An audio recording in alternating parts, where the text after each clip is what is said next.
తాకట్టులో ఉన్న బంగారాన్ని విడిపించి ఆ రోజు ఆన్లైన్ రేటుకే మేము కొంటాం. Sharma gold company. నమస్తే గురుగారు. శ్రీమాత్రే నమః. శ్రీమాత్రే నమః.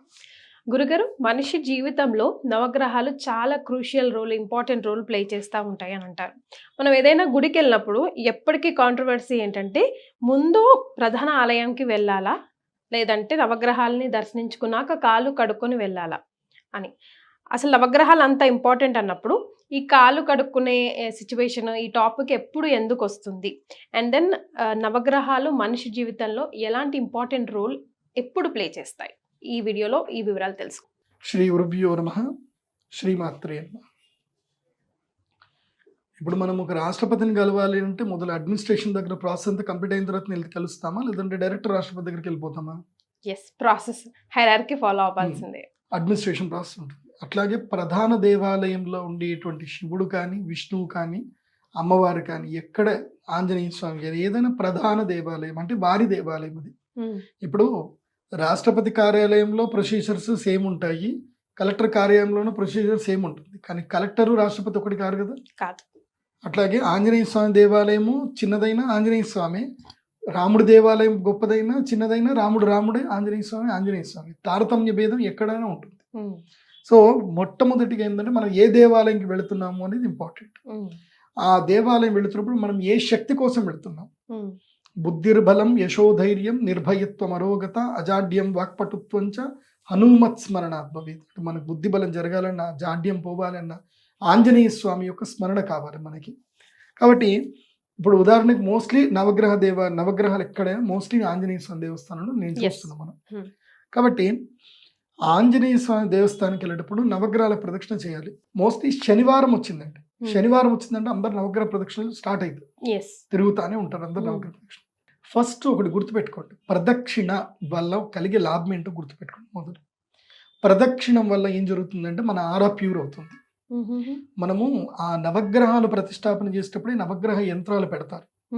పెట్టి ఆ నవగ్రహాల చుట్టూ మనకు ప్రదక్షిణ చేయడం అని చెప్పడం అంటే ఏంటంటే ఆ నవగ్రహ ఆరా ఏదైతుందో ఆరా మనల్ని ప్యూర్ చేయడం.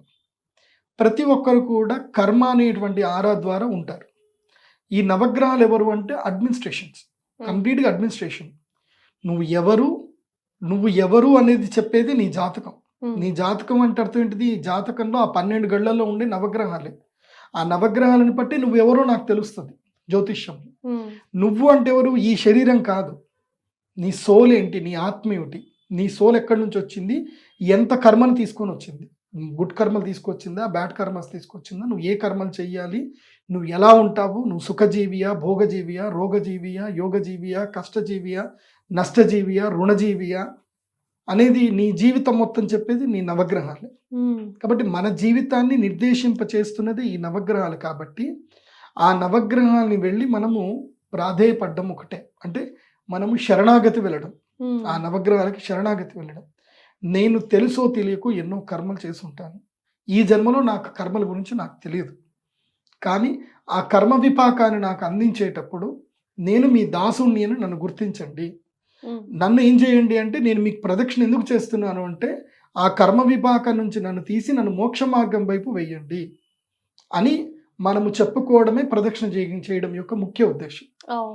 ఆ ప్రదక్షిణ చేయడం వల్ల కోట్లు వస్తాయనో, లాభాలు కలుగుతాయనో నేను ఎప్పుడూ చెప్పలేదు, చెప్పను కూడా. ఎప్పుడైనా ఒకటి గుర్తుపెట్టుకోండి, నిజ జీవితంలో మనకి ఐశ్వర్యం అంటే ఏంటంటే మనం కర్మ నుంచి దూరం చేసుకుని భగవంతుడికి మనం దగ్గర అవ్వడమే నిజమైన ఐశ్వర్యం. మనం ఎంత కోటీశ్వరుడైన, ఎందుకోసం అంటే నేను ఎంతో మందిని చూస్తాను, కోట్లు వేస్తుంటుంది, వచ్చి ఏడుస్తారు, నా రూమ్లో వచ్చి కూర్చొని ఏడుస్తారు. ఏముంది అని అంటే అది జరగట్లేదు, ఇది జరగట్లేదు, వాడెత్తుకపోయాడు, వీడు మోసం చేశాడు, అది మోసం చేశాడు. ఒక సర్టన్ టైంకి వచ్చేసరికి, అంటే 0 టైం వచ్చే ముందు కరెక్ట్గా భగవంతుడు ఒక 10 seconds టైం ఇస్తాడు, లైఫ్ అంతా కనిపిస్తుంది. ఏముంటుంది అప్పుడు? ఏముంటుంది అంటే 0 ఉంటుంది, ఇంకేముంటుంది అక్కడ. సో మళ్ళీ కర్మ అంటు పెట్టుకొని పోవడమే. సో భగవంతుడి దగ్గరికి వెళ్ళేటప్పుడు ఐశ్వర్యం అంటే అర్థం ఏంటంటే బుద్ధి, బలం, యశో, ధైర్యం, నిర్భయత్వం, అరోగత, అజాడ్యం, వాక్పటుత్వం, ఈ 8 కలిపితేనే అష్టైశ్వర్యం. ఈ అష్టైశ్వర్యాలు మీకు రావాలంటే మంచి బుద్ధి రావాలి, మంచి బలం రావాలి, యశస్సు అంటే మంచి కీర్తి రావాలి, ధైర్యం, మంచి ధైర్య సాహసాలు మీకు చేసే శక్తి మీకు భగవంతుడు ఇవ్వాలి, నిర్భయత్వం, భయం అనేది ఉండకూడదు. అరోగత అని అంటే ఆ రోగాల నుండి రాకూడదు. అజాడ్యం అంటే ఎక్కడ కూడా ఇట్లాగే ఉండిపోకూడదు, స్టాగ్నెంట్ ఉండకూడదు. వాక్పటుత్వం, చక్కని వాక్పటుత్వం రావాలి. ఈ 8 గుణాలు రావాలని భగవంతుడికి మనం ప్రార్థన చేయాలి. సో ఆ విధంగా ప్రదక్షిణ చేసేటప్పుడు ఏంటంటే మొట్టమొదటిగా బుధగ్రహం నుంచే ప్రదక్షిణ స్టార్ట్ చేయాలి. బుధుడు మనకి తూర్పు వైపున ఉంటాడు. సూర్యుడి దగ్గర నుంచి కదా, మధ్యలో ఉండేది సూర్యుడు కదా, తూర్పు వైపు నుంచి. ఎక్కడైనా తూర్పు వైపు నుంచే ప్రదక్షిణ ప్రారంభం చేయాలి. మీరు ఏ దేవుడి దగ్గరికి వెళ్ళాలంటే ఎక్కడి నుంచో వెళ్ళండి, తూర్పు నుంచి ప్రదక్షిణ స్టార్ట్ చేయాలి. సో క్లాక్ వైజ్గానే తిరగాలి, ప్రదక్షిణ చేసుకోవాలి. చాలా మంది ఏం చేస్తారంటే కొంతమంది కొత్తగా చెప్తున్నారు, క్లాక్ వైజ్గా 7 తిరగాలి, యాంటీ క్లాక్ వైజ్గా రావుకేతుల కోసం 2 తిరగాలి అంటారు. అట్లా ఏం ఉండదు. They are anti clock. రావుకేతులు యాంటీ క్లాక్ గానే తిరుగుతుంది, అది వాళ్ళ ప్రకృతి. నీ ప్రకృతి ఏంటంటే నువ్వు ముందుకు వెళ్ళడం అనేది నీ ప్రకృతి, నువ్వు యాంటీ క్లాక్ వెళ్ళకూడదు, అది నీ ప్రకృతి. కానీ శివుడికి ప్రదక్షిణ చేసేటప్పుడు మాత్రం క్లాక్ యాంటీ క్లాక్ ప్రదక్షిణ మాత్రం శివుడి ప్రదక్షిణలో ఉంటుంది. కానీ అది ఎవరు పాటించరు, అది జరగట్లేదు కూడా. చాగంటి కోటేశ్వరరావు గారు ఒక ప్రవచనం చెప్పారు, ఎలా శివుడికి ఎలా ప్రదక్షిణ చేయాలని చెప్పారు. బాగుంటుంది. ఆ ఉత్తరం వైపు పానవట్టం ఏదైతే ఉంటుందో, ఉత్తరం వైపు పానవట్టము చండీశ్వరుని దాటకూడదు. అక్కడి నుంచి వెళ్ళి ఇలా ఇక్కడ దాకా వచ్చి మళ్ళీ ఇక్కడ నుంచి మళ్ళీ ఇలా తిరగాలి. ఇది ఎవరైనా ఒక గుడిలో ఈ నియమం పెడితే బాగుంటుంది. ఇది యాక్చువల్ ప్రదక్షిణ, శివుడికి చేయాల్సిన ప్రదక్షిణ. అది శివుడిని ఎప్పుడు పూర్తిగా తిరగకూడదు, కాకపోతే తిరుగుతారు, ఎవరు పద్ధతి పాటించట్లేదు. ఇలా నవగ్రహాలకు మాత్రం పూర్తి ప్రదక్షిణ చేయాలి. తర్వాత నవగ్రహాలు కాళ్ళు ఎందుకు కడుక్కోవాలి, అదేమైనా అశుద్ధ అని అంటే అట్లా కాదు. నవగ్రహాలు నువ్వు కలిసావు, ఇక్కడ నువ్వు కలిసినటువంటి నీ కోరిక అయిపోయింది, నువ్వు హయ్యర్ అథారిటీని వెళ్ళి కలుస్తున్నావు. సో హయ్యర్ అథారిటీ దగ్గర కలిసినప్పుడు ఏంటంటే నువ్వు ఇక్కడైతే లోయర్ అథారిటీని కలిసావో మళ్ళీ హయ్యర్ అథారిటీ దగ్గర నువ్వు ఫ్రెష్ అయిపోవాలి అనేది చేస్తున్నావు అంతే. అంతకు మించి నవగ్రహాలకి ప్రదక్షిణ చేయడం వల్ల ఏదో జరిగిందని కాదు. ఒక కర్మ చేసావు ఇక్కడ, ఈ కర్మ అయిపోయింది, ఇప్పుడు ఇంకొక కర్మ చేయబోతున్నావు. దానికి దీనికి మధ్యన ఏంటంటే ఆచమనము, కాళ్ళు కడుక్కోవడం అనేది పద్ధతి. ఏదైనా సరే ఒక కర్మ కంప్లీట్ అయిన తర్వాత ఇంకోటి చేసేటప్పుడు ఆచమనం చేయాలి. ఇప్పుడు మేము సంధ్యావందనం చేసేటప్పుడు కూడా అర్ఘ్యం అయిపోగానే మళ్ళీ జపానికి వెళ్ళేటప్పుడు మళ్ళీ ఆచమనం చేస్తాము. సో ఆచమనం ఎందుకోసం అంటే నెక్స్ట్ మళ్ళీ దానికి మళ్ళీ విష్ణు స్మరణ చేసుకుంటూ పోవడం అనమాట.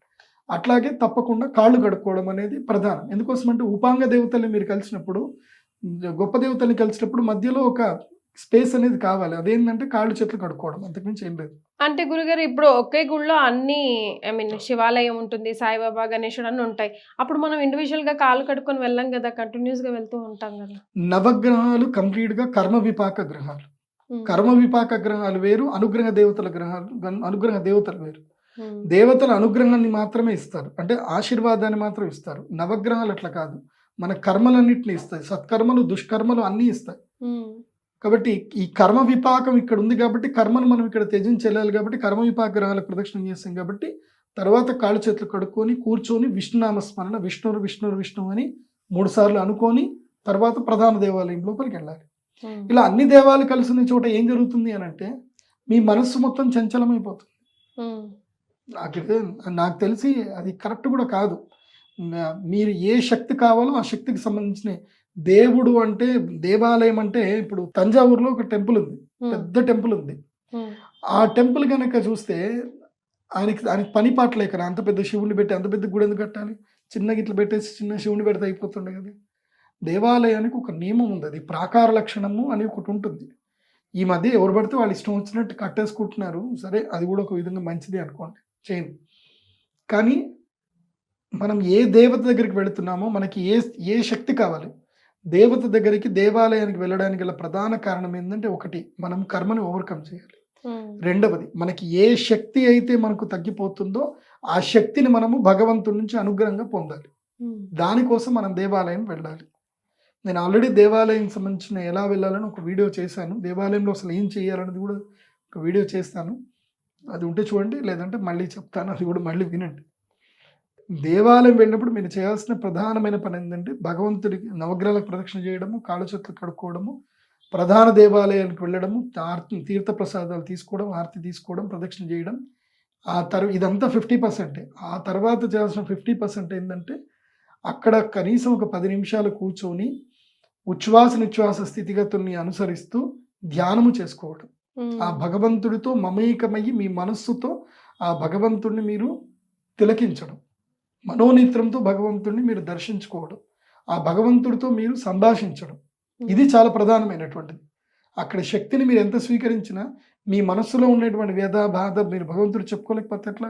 చెప్తేనే కదా మీకు స్వాత్మావలోకనం అవుతుంది. తర్వాత మీరు స్వాధ్యాయ పరులు అవుతారు.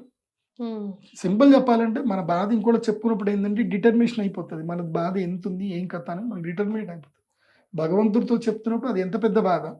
మనం 10 రోజుల క్రితం ఒక బాధ చెప్పుకున్నాం, ఇప్పుడు ఒక బాధ చెప్పుకున్నాం, దానికి దీన్ని పోల్చుకుంటే అదే పెద్ద గానే కాదు అనిపిస్తుంది. సో అలా మైండ్ డిటర్మినేట్ చేస్తుంది. అలా భగవంతుడు కూడా మనల్ని అనుగ్రహిస్తాడు. దేవాలయంలో వెళ్ళినప్పుడు ఈ పని చేయండి. Right. Thank you so much గురుగారు. నమస్కారం. శ్రీమాత్రే.